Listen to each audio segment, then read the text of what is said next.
I relate more to Nico. Kasi mas mabait siya. Kasi, Hindi kasi sa talkback, medyo ano siya. oo, napanood Bad ko boy. yun. Bad boy siya. Oo. So, anong kinaibahan ng movie nyo ngayon ni Nadine sa mga past films ninyo? Mas drama to. So, ay, taray. Medyo John Lloyd Cruz level na ba to? Ganyan ba, James? No, but we're so used to doing rom-com. That's, the normal JD genre. So this time you'll see more of like the dramatic side. Yung dramatic side ng Yes. Jadine. So, last time Nadine was here, tinanong ko siya kung ano ba talagang status nyong dalawa. And she said na mas pinipili nyo na talagang friends lang kayo para hindi maapektuhan yung trabaho nyo. Ikaw ba? Kapag sa'yo naman tinanong, ano ba talaga ang status nyong dalawa ni Nadine? Friends lang talaga kami. Hindi ba magpo-prosper yan into something more than friends? As long as we're working together. Pero like, pareho ba kayo ng point of view ni Nadine na talagang mas gusto nyo na friends lang kayo? And why? Sa'yo ba dahil ayaw mo rin maapektuhan yung work?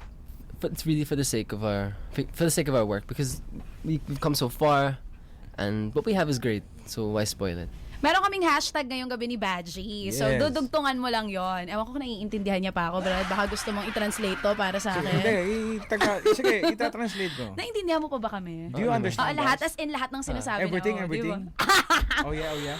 Oh my God. I'm sorry. I'm just really happy that you're on the show tonight because I've been waiting so long for you. So our hashtag for tonight is hashtag kasalanan ba? Ang tweet ko kanina, kasalanan bang ma-excite kay James Reid? How about you? Anong hashtag kasalanan ba? Mo. I don't get it.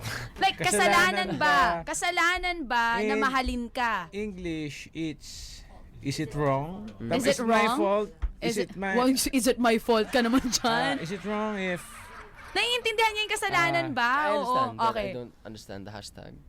Like, hashtag kasalanan ba? Like, tapos dugtungan mo. Fill in the blanks. like I don't kasalanan ba na Kahit ano. nagpapakute sa'yo si Oh, Chacha hindi ako ngayon? nagpapakit. Normal ko yan. Ano ba, guys? This is my normal. Kasalanan ba na... Kasalanan ba na nagandahan ako sa'yo? Hoy! Kape pa more! Oh my God! Dahil dyan, we're doing actually, parang an advice-giving, this is an advice-giving program. And what we Yes. do is we give advice to our hopeless romantic callers. Tatanggap kami ng 2 caller ngayon. Mabilis na tanong lang, guys. As in, isang tanong lang na like, paano mag-move on? Bakit hindi ako type ng friend ko? Tapos let's see kung paano ka mag-advise. Ikaw ba do you like giving advice to your friends? Yes, I do. Talaga? Sinong Let's see. huling kaibigan mo ang nabigyan mo ng advice? Siguro siguro yung si, best friend ko. si Ryan Bang yan, no? Love Life? Hindi, si Brett. Si Brett si Jackson na na-link kay Kanino? Andy Eichenman. Tama? Oh, updated Talaga? ako. Di ko alam Updated yun, ah. ako, girl. Oh, Si diba? Ryan Bang lang kilala ko So, kasi. ano in-advise mo kay Brett? Ayoko sabihin. Oy! Oh, Medyo ito. ano yun. Ito. Guys, call us up. Mabilis na tanong lang at mabilis din sasagot si James Reid para sa inyong lahat. 415-1111 and 924-2684. 2684. Baby, you have to wear your headset. Oh, good baby. Alert, Eto alert. Na. Eto na. Hello. Hello.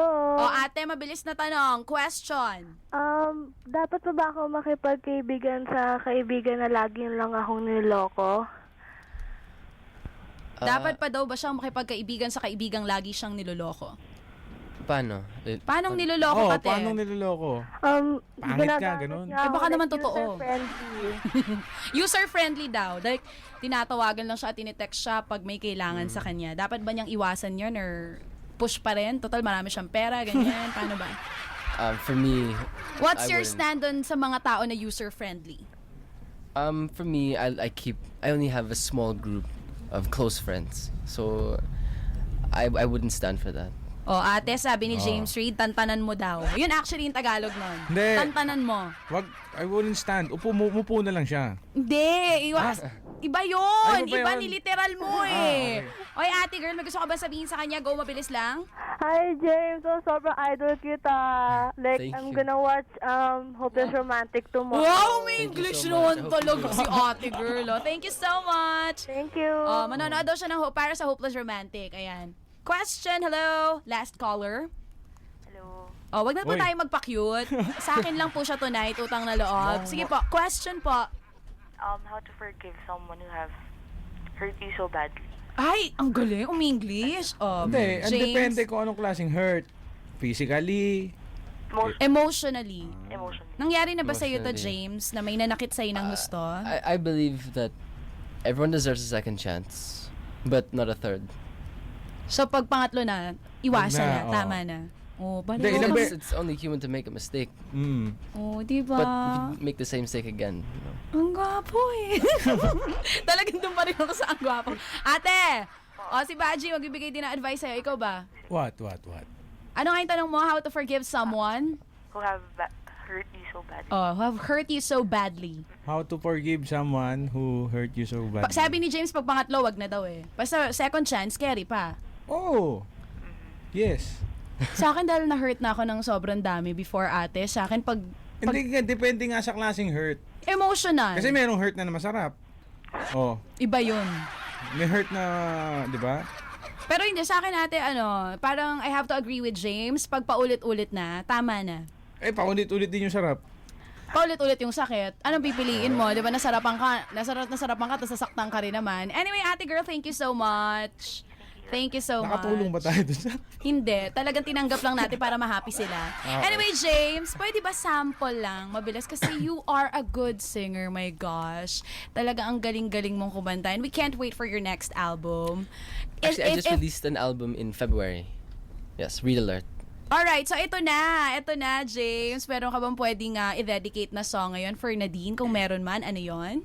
Pwede mo bang parinig sa aming lahat? My favorite on my album right now is Randomantic. Sample. Tsaka just anong meaning ng song na yan? It's the meaning in the song is in the chorus. It's like, I just wanna do simple random things to say I love you. Tinitigtigan ako, guys. Ang pogi. Ang gwapo talaga niya. Once again, James Reid, Yeah! guys. Alam mo, hindi talaga ganyan yung tao dito paggabi, pero nalaman nila nandito ka. So, gusto ka nilang makitang lahat. Would you like to Yes. say thank you to everyone supporting you? Ang layo na ng narating mo. Yes, thank you to all the fans. Thank you J-Dean, thank you Care Bears, thank you Readers Official.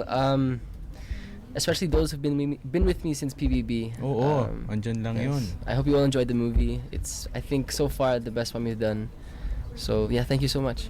Ayan. Ang mga kapamilya, invite them to watch, of course, para sa Hopeless Romantic. Yes, guys, And your mall Para sa shows. Hopeless Romantic is now in cinemas. Please watch. It's in 150 cinemas nationwide. Directed by Anday Ranay, written by based off the best-selling novel of Marcelo Santos III. Graded B. Yes. Wow. So really? please watch. Wow, bongga yung graded Hindi, pero B. Hindi lahat aabangan na rin ba nabibigyan natin ng siya ganun. dito sa Magkakaroon ka na rin ba ng ABS-CBN? teleserye? Yes, oo. Yes, On the Wings of Love. Malapit na. Wow. On the Wings of Love, kasama siya doon. Abangan niyo po yan. And of course, mag-guest siya sa concert ni Vice Ganda. Nako. On May 22, 2015 sa Araneta Coliseum Yes, yan. I'll be there. Ano ba yan? Si Vice, Ano isa na pa naman yung kaya kaagaw gagawin ni kay Vice James dito? Nakakainis Isa yan sa mga threat Napanood ko eh. yung GGV nila eh. Ako din. At nandun si Nadine noon. Oo. Kaya hindi masyado nakaporma si Vice. Anyway, thank you so much, James Reid. Thanks, Maraming salamat. At dahil kagagaling lang ni James Reid dito, let's play a song from James Reid and Oh, yeah. Nadine Lustre. You know? Once again, para sa Hopeless Romantic, showing na po sa lahat ng cinemas nationwide. Yes. Ako po si Chacha. Ako naman si Baji. At sila si James Reid at Nadine Lustre. Hanap-hanap dito lang sa MOR 101.9. My only radio for life.